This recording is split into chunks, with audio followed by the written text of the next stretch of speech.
Tindak kriminal yang terjadi di SMA Taruna Nusantara Magelang, Jawa Tengah ini menghentak dunia pendidikan. Almarhum Kresna Wahyu Nur Rahmat menjadi korban pembunuhan teman seangkatannya. Ia baru berusia 15 tahun. Lalu apa yang menjadi pemicu tindak kriminal yang terjadi di lingkungan sekolah serta bagaimana pengawasan di sekolah yang terkenal disiplin dalam mendidik siswanya ini? Kita akan berbincang bersama Ketua 2 dari Ikatan Alumni SMA Taruna Nusantara yaitu Mas Dhani. Terima kasih sudah hadir di Sapa Indonesia Pagi. Dan juga bersama dengan kami ada juga Ibu Ica Khadijah, ini seorang praktisi pendidikan. Terima kasih Bu Ica sudah hadir di Sapa Indonesia Pagi. Dan juga tersambung bersama kami melalui sambungan Skype langsung dari Magelang adalah bagian humas dari SMA Taruna Nusantara, ada Pak Cecep Iskandar. Selamat pagi Pak Cecep. Selamat pagi.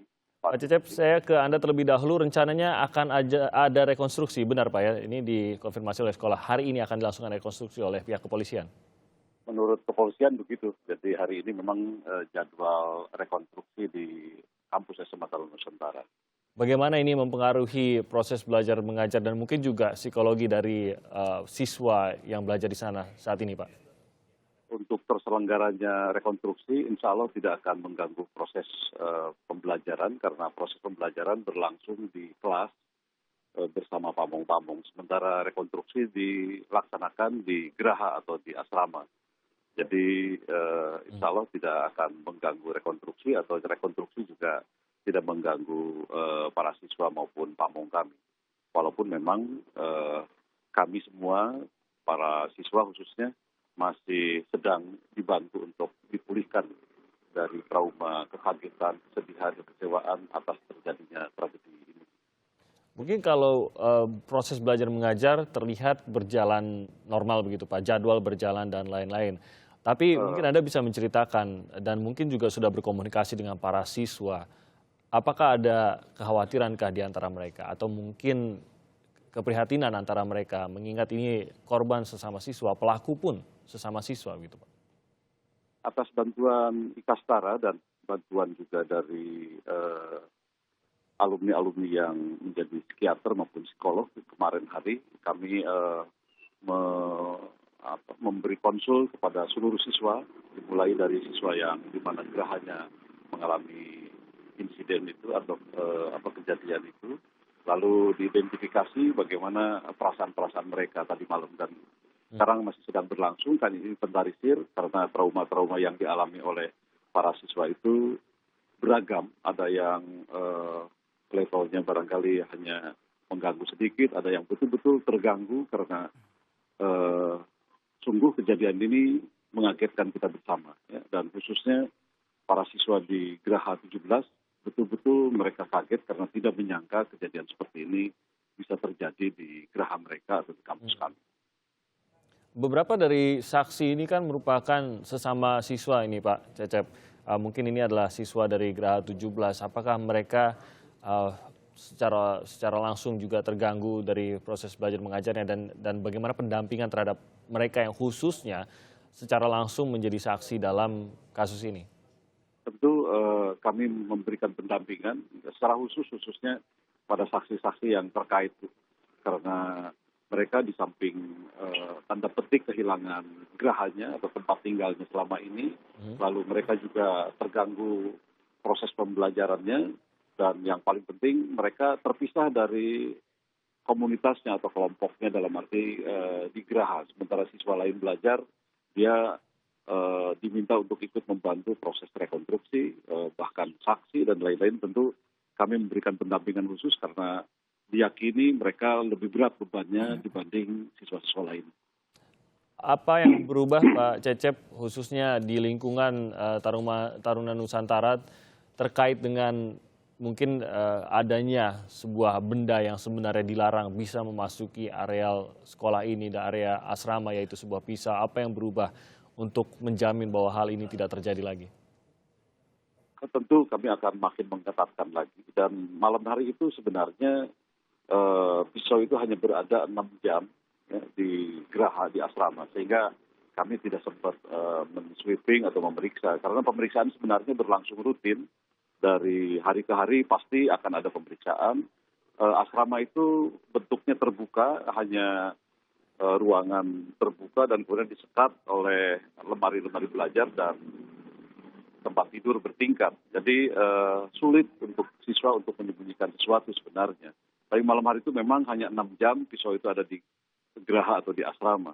Dan tentu kami bisa luput karena seperti biasanya tidak ada sesuatu yang istimewa sehingga tidak memerlukan screening dari waktu ke waktu. Misalnya kalau ada pejabat negara masuk ke dalam geraha, barangkali setiap detik pasti dicari benda yang berbahaya. Tapi karena nampaknya biasa-biasa saja dan tidak ada sesuatu yang istimewa, tidak ada siswa yang misalnya sedang stres, sedang ngamuk, sedang marah, begitu.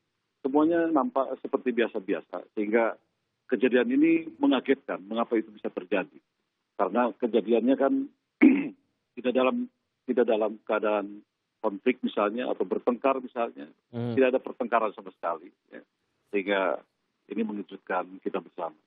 Untuk siswa yang diduga melakukan pembunuhan ini, Pak Cecep, apakah memang ada laporan-laporan terhadap dirinya mengenai mungkin perilakunya? Karena mengingat sejauh ini yang diketahui adalah beberapa indikasi mengapa sampai ia melakukan hal ini adalah karena adanya laporan tentang pencurian dan perilaku lain. Apakah dari pihak sekolah sudah menyadari ada perilaku yang melanggar dari orang yang terduga atau siswa yang diduga melakukan tindakan ini?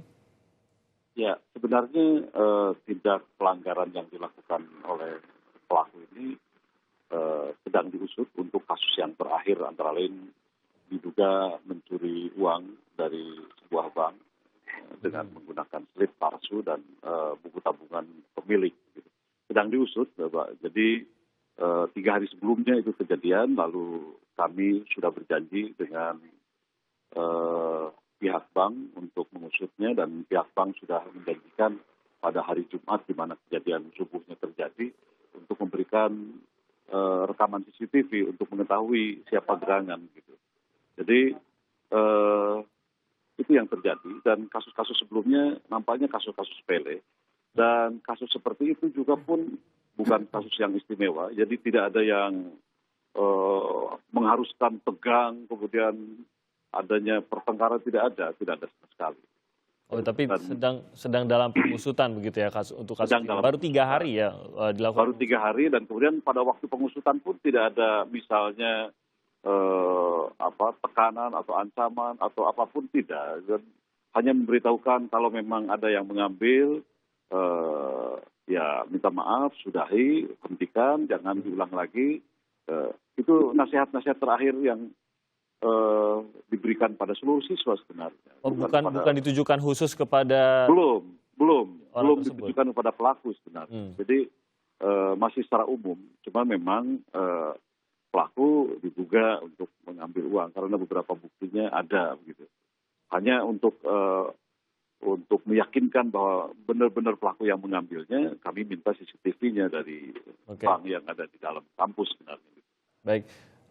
Itu tadi sedikit pernyataan dari Pak Cecep.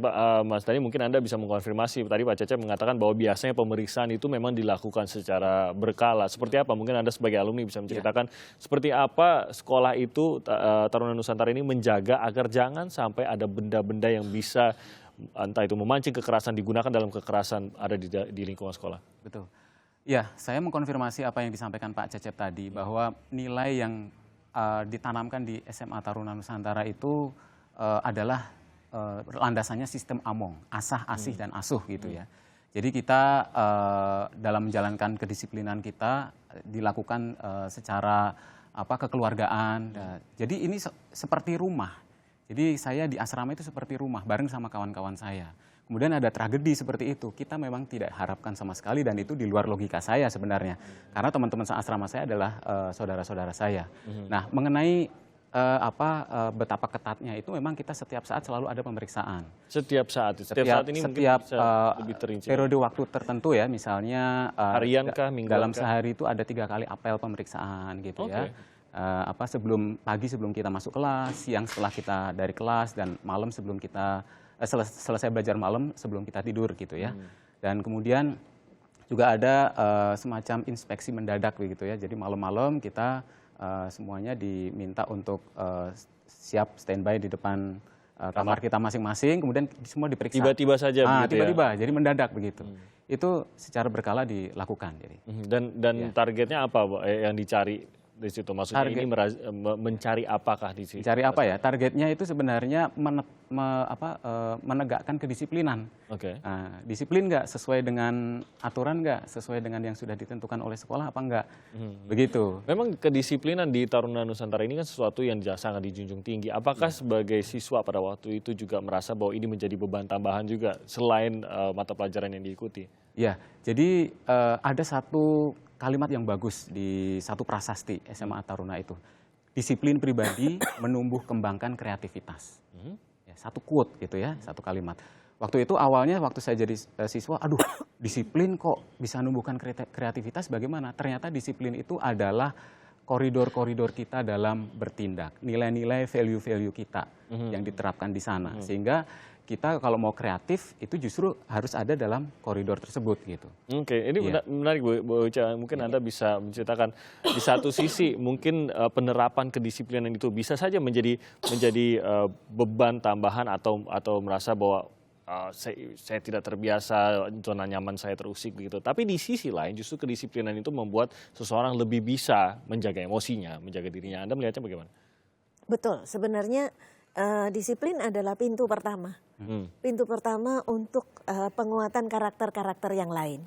Jadi anak-anak yang sudah dibiasakan itu bukan hanya disiplin dalam tepat waktu, tetapi disiplin dalam mengerjakan sesuatu, disiplin di dalam berkomunikasi dan sebagainya. Nah, saat ini barangkali kita tidak melihat kedisiplinan yang diterapkan di SMA Taruna Nusantara ini sebagai alasan untuk menumbuhkan sikap agresif yang saat ini tumbuh pada anak tersebut. Saya rasa bukan itu, karena kita sudah membuktikan banyak bahwa dengan cara yang dilakukan di sekolah tersebut kita menjumpai orang-orang yang bisa berpartisipasi di masyarakat dengan baik. Jadi kita kalau saya tidak melihat bahwa peristiwa ini terjadi dalam konteks lembaga, tetapi anak tersebut barangkali berangkat dari persoalan pribadi yang ada di dalam dirinya. Jadi Anda melihat ini memang ada hal yang berbeda dengan apa yang diterapkan di sekolahnya. Jadi apa yang sudah diterapkan di sana tentunya sudah menjadi kesepakatan bahwa saya itu mengirimkan anak saya karena saya tahu anak saya mampu. Karena anak saya tahu anak saya ketika melewati screening dan sebagainya bisa diterima di sana. Nah, kenapa ini terjadi dengan satu orang anak ini? Nah, mungkin kita tidak bisa memungkiri bahwa dari sekian ribu anak selalu ada 1, 2, 3 orang yang perkecualian. Oke, dan ribuan ini mengingat ini kasus pertama di Taruna Nusantara. Jadi sebenarnya sudah banyak sekali yang melalui apa yang diterapkan di sini. Kita ngobrol lebih jauh, Bu Ica dan juga Mas Dadi. Pak Cecep juga tetap bersama kami. Pak Cecep, kita akan kembali ke Anda usai jeda. Tetap bersama kami.